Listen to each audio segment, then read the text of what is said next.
All right, our final presenter is the Giraffe Project's president.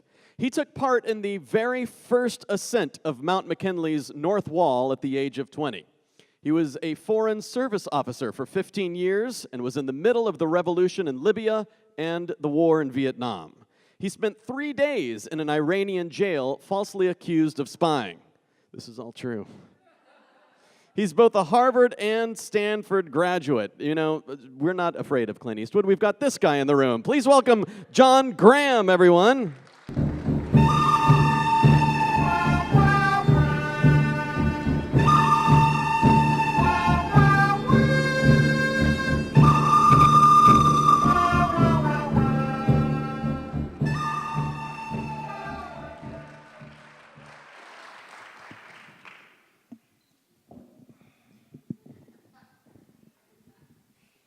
Hell. Short people rule the world. I don't much like it.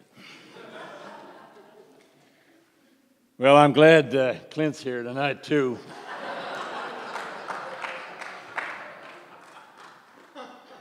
We're not saying thank you. Yeah, this was coming to us. We don't much like the fact you passed him over for director and best actor. You can lock them doors all you want, man, but he knows where you live. You know, Clint and I go back a long way, and we were talking about Unforgiven. I says to him, I says, Clint, why does this picture keep winning? He says, John, it keeps winning because it is about identity. I says to him, what do you mean about identity? He says, hell, John, you look at my character, William Mooney, in this picture. The young man, he's a drunken killer. He's good at it. He's passionate about it. And yeah, you don't mind the dark side. Then he up and marries a young woman who gives him a whole new identity. A good guy, a husband and a father, pig farmer in Kansas. And you know, the whole story might have ended there in Kansas at that pig farm. Except that the wife up and dies. And Clint's left there, kind of betwixt and between. Not Clint, I mean Mooney, Clint's character. He left there kind of betwixt and between. He liked the new identity his wife gave him, but a lot of him sure as hell liked the old identity as well. And so he's kind of torn between these two identities. And the time comes, the temptation comes, he's got a chance to go back to that old identity. It doesn't take him but 2 or 3 hours, 2 or 3 hours, and he says, I'm going to do it. He leaves these 2 little kids behind. He goes off to be a bounty hunter in Wyoming because there's $1,000 on the head of a couple of cowboys that cut up a whore out there. Clint goes off, takes 2 people with him. One of them's an old friend, Ned, from the bad old days, yeah. And the other's a kid, or sort of wannabe killer. Yeah, right, I know.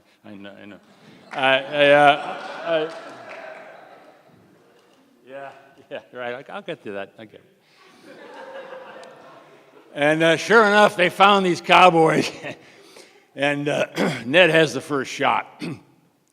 Ned's going to kill one of them, but he can't pull the trigger. And Ned decides he doesn't want to go back to that old identity of a killer, and he quits. And the young wannabe killer, well, he does kill a man. But it so unnerves him that he says, shit, I ain't going to do this anymore. I ain't going to be a killer. And he leaves too. That leaves William Mooney. But he just gets stronger and stronger into this old role, and you see him getting into that old role. And finally, there's that scene there in the bar room, and he's got a shotgun, half of which don't even work, and a pistol, and he's facing 12 armed men, and he's just loving it. He's just loving it. And then he rides off. Yeah, that catches up a whole lot of people. You know, why does it catch them? I'm going to talk to that. Why does it catch them? It catches people in this movie because every single one of us faces choices of identity. And when we see these three men make their choices, we're caught up in that. We're caught up in the choices for identity. Because this movie is an everyman movie, and that's why it's so good. We each feel that choice, whether we want to or not. Well, hell, I went to Vietnam when I was young. Me, John, I went to Vietnam when I was young. And I was an Eagle Scout and a fair-haired boy. But there was another part of my identity that loved violence and risk and danger, never mind the dark side. I wanted to be in a war, and Vietnam was the only war we had, so I went there. 18 months, lucky to be alive. I come back. I want no more of that war identity.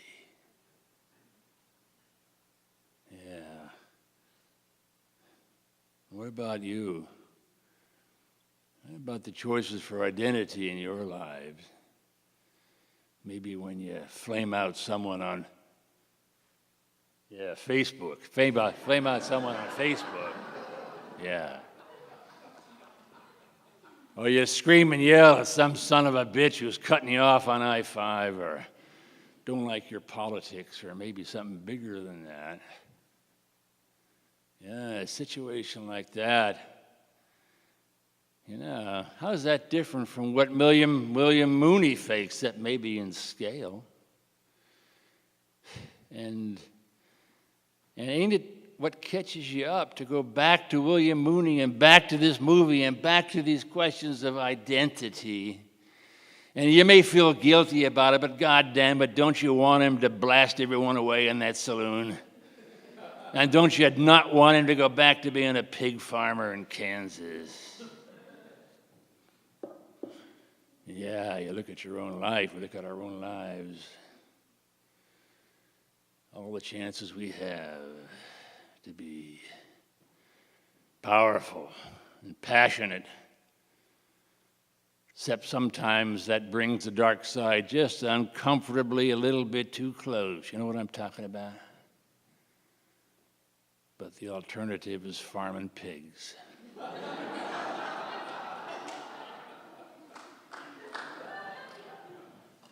Clint's saying, well, God damn it, John, get off the fucking stage. He said, half these people were in grade school when I made that movie. They ain't gonna understand. You just tell them, this movie wins again because it's a goddamn good movie. And that's what I'm going to leave you with. This movie wins again because it's a goddamn good movie.